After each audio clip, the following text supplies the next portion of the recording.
te dirait de faire un ciné ce soir? Je sais pas, ouais, pourquoi pas? Ah, t'as la carte illimitée? Non.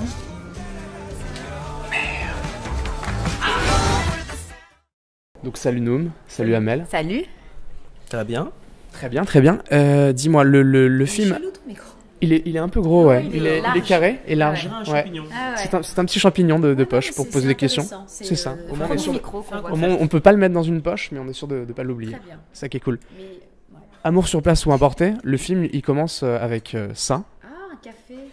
Ouais. Ah, donc Est-ce que moi, tu je bois peux, rien, quoi. est-ce que tu peux nous raconter pourquoi? Il commence avec ça parce qu'en fait, c'est comme ça que je rencontre Noom. Il commence avec un petit noir. Attends, si tu me tâches ma robe, je te dis, Je ne les attacherai pas. En fait, j'ai mon café Starbucks à la main. Tout à fait. Ouais, putain, vous me faites peur. Arrête. Non, mais arrête. Non, mais t'inquiète pas, ça va bien se passer. Tu vois, voilà les jeux comme ça. Et il me tâche ma robe et c'est comme ça qu'on se rencontre. Tout à fait. Je la rencontre parce qu'en fait, une fille assez mignonne passait juste avant avec un mini-shirt. Et tu sais ce que c'est, quand un mini-shirt passe, eh ben, on perd le contrôle de nous-mêmes. On regarde le mini-shirt et on regarde pas ce qu'il y a en face. Et c'est la rencontre catastrophe. Et déjà au niveau de la rencontre, il y a un malentendu. Toi tu lui détailles une tâche et toi tu penses qu'il le regarde, Non, parce qu'il me dit, je sais lire je sais l'avenir dans les tâches et il me touche. Excuse-moi, c'est un inconnu, tu me touches pas quoi. Il est là, ouais, je sais, non, tu me touches pas. Bah, tu l'as touché, pourtant c'est un inconnu. Non, mais on se connaît un petit peu. Ah d'accord. Non, mais c'est quelqu'un de très tactile, qui n'a pas peur d'aller vers les gens, donc c'est aussi pour ça. Ouais. Oui, c'est assez étrange. Non, mais je reste bloqué sur le micro. Ensuite, donc je parlais du café renversé. Oui. En fait, c'est comme dans toutes les comédies américaines, ça commence toujours par des gens qui se croisent et il y a toujours un truc qui tombe par terre. Quand tu l'as écrit le film, tu t'es basé sur pareil sur ce truc qui revient très souvent dans les rencontres dans les comédies US, quoi. Mais nous sommes des Américains en fait. Nous sommes des Américains. Il faut savoir que nous sommes très à l'américaine. Et quand nous avons écrit le film, très cher, parce que d'accord, elle réalise, mais on l'a quand même écrit à deux, jeune homme, faut lire tes fiches. On s'est dit, on n'est pas français, on est à l'américaine. Et il fallait une rencontre un peu. On a pensé à plusieurs situations de rencontres, accidents de Vélib, tout ça. Et puis la tasse de café semblait la moins dangereuse pour Amel. Exactement, et puis c'est une bonne comédie romantique comme à l'américaine, c'est une question de rythme en fait. Il faut vite arriver à la rencontre. Déjà, rien que le fait que toi, t'es manageuse dans un Starbucks, c'est déjà très ricain, un Starbucks. Ça aurait pu être, je sais pas, un flunch. Merci. Donc un Non mais c'est bien, oui, ça aurait pu être un flunch. Hélas, flunch... Déjà, j'ai envie de dire que manager n'existe pas en français, parce que c'est un mot américain, donc on dit manager, de 1. Flunch, ça fait pas rêver. Il fallait un truc un peu glamour, un peu parisien, un peu... Non, parce qu'à la base, dans la pièce, c'est McDo. C'est un fast-food, C'est quoi. un fast-food, quoi. On voulait un fast-food d'où sur place ou emporté. Et donc voilà. Parce que sur Flunch, les légumes, tu les emportes pas. Mais on va réfléchir au flunch. Et d'ailleurs, entre la pièce, donc qui a fait au moins 200 000 entrées, c'est ça? Oui. Et le film, c'est quoi les différences majeures, à part l'intitulé de finalement, c'est pas un Starbucks, c'est un McDo? C'est quoi les vraies grosses différences majeures à l'écriture? Toi, Amel et Noom, puisque tu l'as coécrit, je le reprécise. Et je crois même que tu as été DA sur le film. Tout à fait. Voilà, ça aussi, il faut le préciser. C'était un poste assez compliqué à gérer, mais bon, avec l'aide d'Amel et de Tristan Harouet, directeur technique, c'était assez facile. J'étais dans mon élément. Vous savez, je me suis beaucoup occupé du casting féminin du film. Toutes les filles ont dû passer entre mes mains pour répéter le texte, les intentions, leur volonté et leur motivation afin d'obtenir le rôle dans le film. C'est très important la motivation des filles. Jusqu'où sont-elles prêtes à aller pour travailler avec nous au cinéma? Voilà. C'est pour ça on a enregistré beaucoup de plaintes en fait après. Ouais.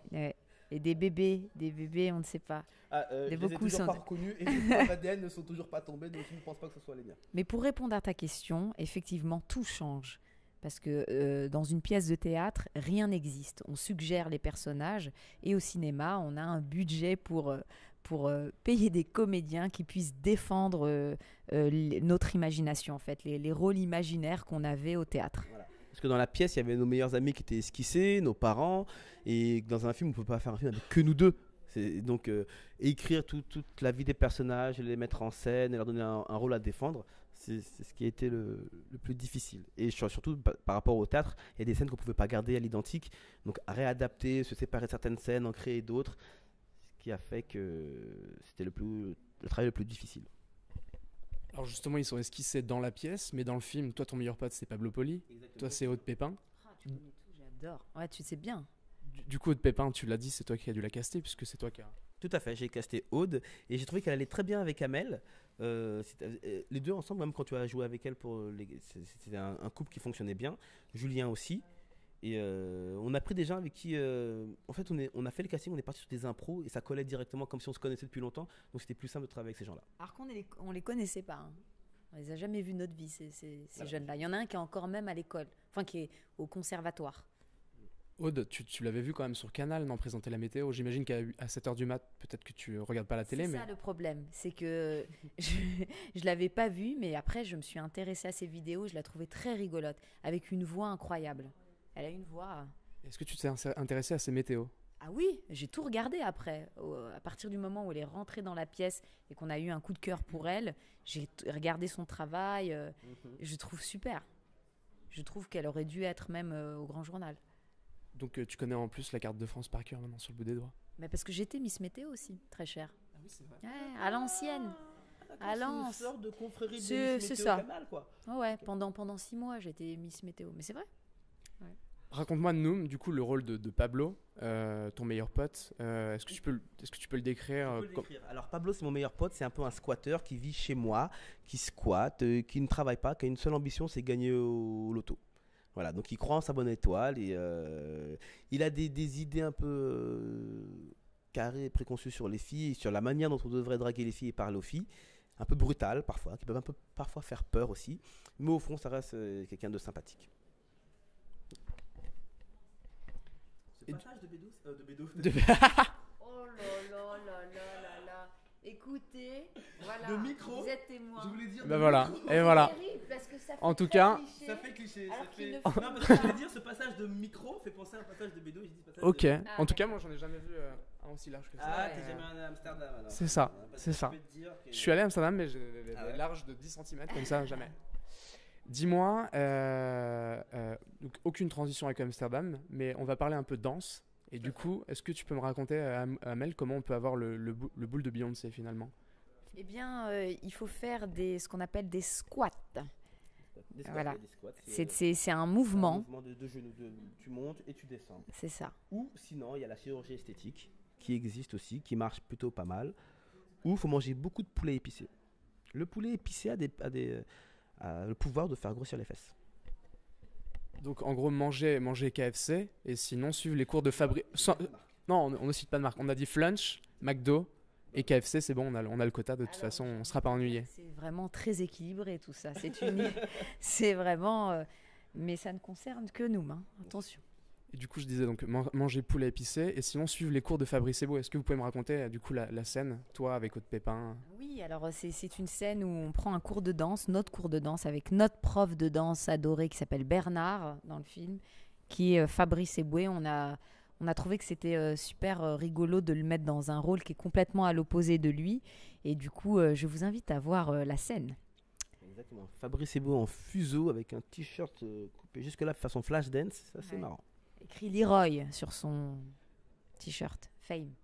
Mais moi, je crois que je l'avais déjà vu dans le film Denis, où il est un peu aussi pareil avec Ah Jean-Paul oui, Rouve, où il il fait il fait du catch. Du coup, il est un Ouais. peu en collant. C'est un Il est peu, un peu en un peu dans le même délire de tenue, Peut-être tu vois. qu'il aime se mettre en collant finalement. Et... Peut-être qu'il aime Qui se nous dit déguiser pas. et se travestir. Si parfois vous À l'aurez travers vu le dans film. certaines rues de Paris, pensez que c'est Fabrice Eboué, mais vous n'êtes pas sûr, c'est Fabrice Eboué. Voilà. Voilà. En gros, on aurait pu le voir par exemple dans Black Swan. Ça aurait pu être possible. Mais il est dans Black Swan. Il est- Il est dans Black Swan. À un moment donné, vous verrez, il y a un homme un peu grassouillet du bide qui danse au fond. C'est Fabrice Eboué. Et oui, c'était son premier rôle international. D'accord. Est-ce que tu peux me raconter, Amel, toi, ta collaboration avec Tristan Auray? Eh ben, c'était une collaboration avec Tristan Rouet et Noum Diawara. On était tous les... Non, c'est faux. Non. Voilà, 3. C'était un plan à 3. Un film en plan à 3. Un film en plan à 3, extraordinaire. Donc lui était directeur technique, Noum Diawara directeur artistique. Et on était tous les trois tout le temps. Dès que Noum et moi on jouait, lui était derrière la caméra. Dès que Noum jouait, j'étais derrière la caméra avec lui. Voilà, il y a eu travail d'équipe. D'accord. Maintenant, parlons de Cannes. Je crois que je vous ai aperçu vite fait hier dans le hall de l'hôtel Marriott. Ah bon? Et t'es pas venu nous Que saluer? dans le hall de l'hôtel Marriott. Parce qu'on a fait toutes les soirées de canoise dans une seule soirée, on était partout. Hein. Justement, je crois que vous avez terminé un petit peu tard. Est-ce que vous avez, vous, une... terminé tout à l'heure. On a terminé tout à l'heure à 14h. Et après, on est venu en interview direct. Du coup, vous avez croisé qui là dans cette nuit? Enfin, même pas la nuit, une journée et demie, quoi, finalement. Tout le monde, on a tout le monde et puis on était en interview, on était au concert de d'Imani à la Villa UGC, c'est Tout à ça? fait. Et parce qu'on devait faire Paris dernière et on a croisé qui? Mais Moi, j'ai croisé Stallone dans les beaucoup, couloirs. beaucoup de filles russes. Je pensais pas qu'il y avait autant de filles russes à Cannes. C'est bien pour la langue. Et voilà, donc avec des prénoms allant de 350 € à 1500 €. C'est une découverte assez intéressante. Voilà. Et dis-moi, C'est La vrai Russie, qu'à partir de 5h du matin, c'est la Russie. Ah, c'est là aussi. La Russie, Ça. ça vous gagne à Cannes. Hein. en fait, l'après-midi, c'est le Qatar, un peu sur les yachts, il y a les investissements, etc. Et à partir de 5 du mat, c'est plutôt Moscou, etc. Ouais. Ou Prague. aussi, À Prague. 19h30, c'est la France. L'apéro.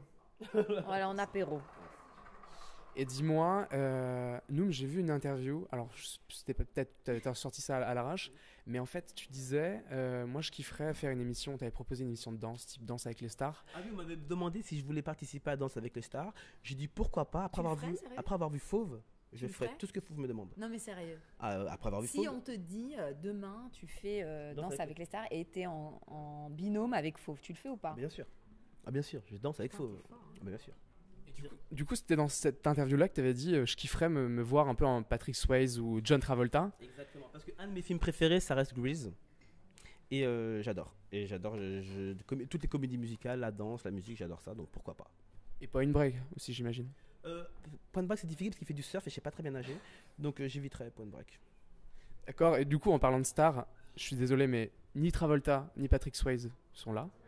Et du coup, qui est-ce que tu kifferais vraiment croiser lors de ton séjour là à Cannes en ce moment? Ce serait quoi ta rencontre ultime? Si je pouvais rencontrer Samuel L. Jackson ou Nicole Kidman, je serais très heureux. Ah oui. Ah oui, j'adore. Ah, Un des deux. ah ouais. Je roule une pelle à un des deux. Nicole Kidman, c'est ta cam. Ah, Nicole Kidman, elle a un truc dans le regard. Ah elle a une bon? fragilité. Ah c'est marrant ça.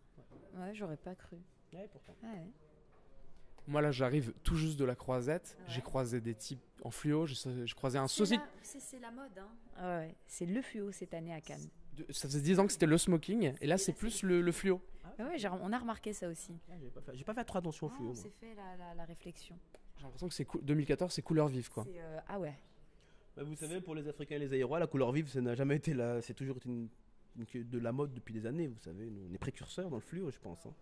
Aujourd'hui, c'est sobre, mais d'habitude, plus coloré. Du coup, j'en arrive à ma question. Là, vous êtes là depuis genre 24 heures, 48 heures. C'est quoi les gens les plus... Est-ce que vous pouvez nous décrire les gens les plus chelous ou la rencontre la plus bizarre que tu as faite jusqu'à maintenant à Cannes, Amel? Jusque maintenant, il y en a beaucoup. Hein.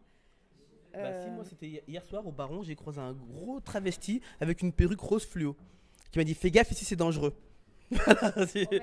voilà. Oh, c'est J'ai dit merci monsieur. Voilà, c'était hier soir ça. Ah oui, moi dans le hall de l'hôtel, un mec avec un bide comme ça qui m'a dit vous êtes dans quelle chambre? Je lui ai dit non mais dites donc. C'est fou. Ouais, ouais. Alors je pense qu'il était bourré. Oui, ça se tente. ça se tente. On ne sait jamais. On sait jamais. Oh, c'est À flippant. moins que tu ressembles à une russe. À moins. Ouais. Et là, du coup, je sais pas si vous avez vu, il y avait les Expendables 3. Donc, grosse team, Schwarzenegger, Mel Oui, Gibson. ils sont dans notre hôtel. Donc, tu les as croisés. Stallone. D'accord, et qu'est-ce qu'il t'a dit? Rien.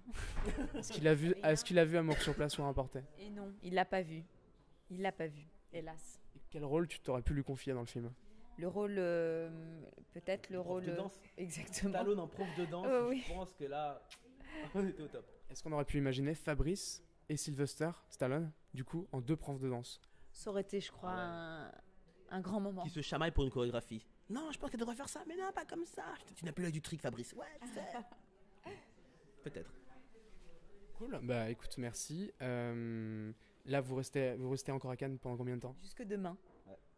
On s'en va demain après-midi, ça y est. On est Donc en- ce soir, c'est la dernière soirée. Donc tu risques de nous recroiser dans les halls d'hôtel, aller en soirée. Jusqu'à quelle heure à peu près? Jusqu'à tant que le soleil se lève pas, on est en soirée. Hein. Moi, je suis en verveine, excusez-moi. Moi, je suis en verveine, anti-allemand. On part sur une petite verveine camomille, quoi, sympa. Exactement. Après, je laisse nous me Amel va se vaquer. coucher, puis après, nous, c'est la Russie. Quoi. Voilà. À partir de 5h. C'est ça. Voilà, 5 heures. Bon, bah merci Noum, Ouais, merci. et merci Amel. Et bah, à tout à l'heure, peut-être. Ouais. Aussi. En Russie, à partir de 4h30, on s'appelle, et puis heure de Russie. Merci. Merci.